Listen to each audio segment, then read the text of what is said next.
জীবনে অনেক কিছু হারানো যায় আবার ফিরে পাওয়া যায়। তো যে কাজই হচ্ছে মন দিয়ে করলে সে কাজ থেকে অনেক কিছু পাওয়া যায়। ছোট হোক আর বড় হোক কাজটা বড় কথা না। কিন্তু মন দিয়ে কাজটা করলে সে কাজে অনেক বেশি কিছু করা যায়। অনেক সাফল্য আসে। হ্যালো ভিউয়ার্স, কি অবস্থা সবার? আলহামদুলিল্লাহ আমরা ভালো আছি। তো আজকে তোমাদের আমি বানিয়ে দেখাবো যে তেলের পিঠা, পোয়া পিঠা যে এলাকাতে যা বলে। তো এখানে তার জন্য আমি দিয়ে দিচ্ছি অল্প পরিমাণ পানি আর হচ্ছে হাফ চা চামচের মতন হচ্ছে চাউলের গুঁড়াটা দিয়ে দিলাম আর দিয়ে দিচ্ছি কিছু গুড়। আজকে পিঠাটা আমি হচ্ছে আগের একেবারে ফ্রেশ গুড় দিয়ে বানাবো আর দিয়ে দিলাম স্বাদ মতন সামান্য পরিমাণ লবণ। তো এখন হচ্ছে আগে সুজিটা পাকিয়ে নিবো, মানে এটাকে জাল করে একবারে সুজির মতন করে তারপর হচ্ছে বাকি কাজগুলো পরে করে নিব। তো এটাকে জাল হওয়া পর্যন্ত অপেক্ষা করছি। তো এদিকে কিন্তু আমার সুজিটা একেবারে প্রস্তুত। তো এখানে কিছু পানি অ্যাড করে দিচ্ছি, যেহেতু পানিটা প্রচুর গরম এবং সুজিটা অনেক গরম ঠান্ডা হওয়ার জন্য। আর এখানে আমি কিছু গুঁড়ো দিয়ে দিলাম। তো সবকিছুকে একেবারে গুলে নিচ্ছি। এখন দিয়ে দিব একে একে গুঁড়িটা দিয়ে আমি ডোটা করে নিব। আর এদিকে কিন্তু চুলাতে কড়াই বসিয়ে দিলাম তেলটা গরম হয়ে যাওয়ার জন্য। তো তেলটা এদিকে গরম হতে থাক আর আমি ডোটা তৈরি করে নিচ্ছি। তো ডোটা তৈরি করতে কিন্তু আমি এখানে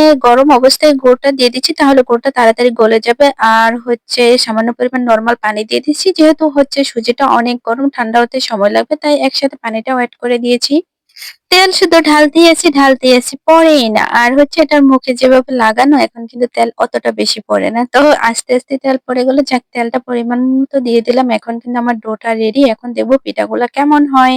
অনেকে আবার বলতে থাকবেন, আপু গো এরকম পিঠা তো ভাল লাগে না। মেইনলি হচ্ছে একেবারে ফ্রেশ জিনিস যেহেতু খাবে তার কিন্তু অন্যরকমই স্বাদ থাকে। তা আমি কিন্তু সবসময় চেষ্টা করি বাচ্চাদের ফ্রেশ খাবারগুলো খাওয়ানোর জন্য। তা এখানে তো একে সবগুলো বানায় নিব এভাবে পিঠাগুলো। আর হচ্ছে আজকের পিঠাটা কেন জানি উঠতেই ছিল না। তো মাশাআল্লাহ সবগুলা পিঠাই অনেকটা সুন্দর হয়েছে, যেহেতু সময় নিয়ে কাজটা করা হয় আর ভালোবেসে যেকোনো কাজ করলে সে কাজই কিন্তু অনেক সুন্দর হয়, তাই না? তো পিঠাগুলো মাশাআল্লাহ খুবই সুন্দর হয়েছিল। আর তোমাদের কার এলাকায় এই পিঠাকে কি নামে পরিচিত অবশ্যই কমেন্ট বক্সে জানিয়ে দিবা। আমাদের এলাকাতে তেলের পিঠা বলে আর আমার শ্বশুর বাড়ির এলাকাতে এটাকে পোয়া পিঠা বলে। তো বাকি এলাকাতে কি বলে অবশ্যই আমি জানি না, যেহেতু দুই এলাকায় থাকা হয়েছে দুই এলাকাটাই আমি জানি। যেকোনো কাজ কিন্তু একসাথে পারা যায় না। একবার না পারিলে দেখো শতবার, কথায় কবি বলে গেছে। তো যেকোনো কাজই একবার না পারলে এটাকে বারবার দেখে করতে পারলে কিন্তু সে কাজ অনেক সুন্দর হয়ে যায়। তাই তোমরা যারা পেজে কাজ করছো কারো কথায় কানে না দিয়ে নিজের মতন করে চালিয়ে যাও, দেখবে একসময় এটা থেকে অনেক কিছু পাবে, সাফল্য চলে আসবে। কারণ যদি কারো কথায় মনোবল হারিয়ে ফেলো তাহলে কিন্তু আর কিচ্ছুই হবে না।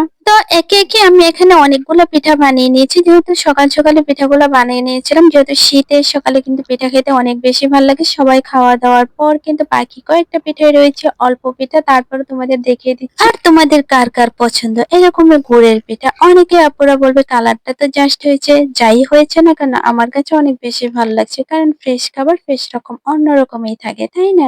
তো ভিডিওটা আজ এ পর্যন্তই। ভিডিওটা কেমন লাগছে অবশ্যই কমেন্ট বক্সে জানিয়ে দিবা। ভালো লাগলে পাশে থাকবা। দেখা হবে নেক্সট ভিডিওতে। সে পর্যন্ত সবাই ভালো থাকো, সুস্থ থাকো, নিরাপদে থাকো আর নিজের প্রতি খেয়াল রাখবা। মন দিয়ে কাজ করো, একসময় সাফল্য চলে আসবে। আল্লাহ হাফিজ।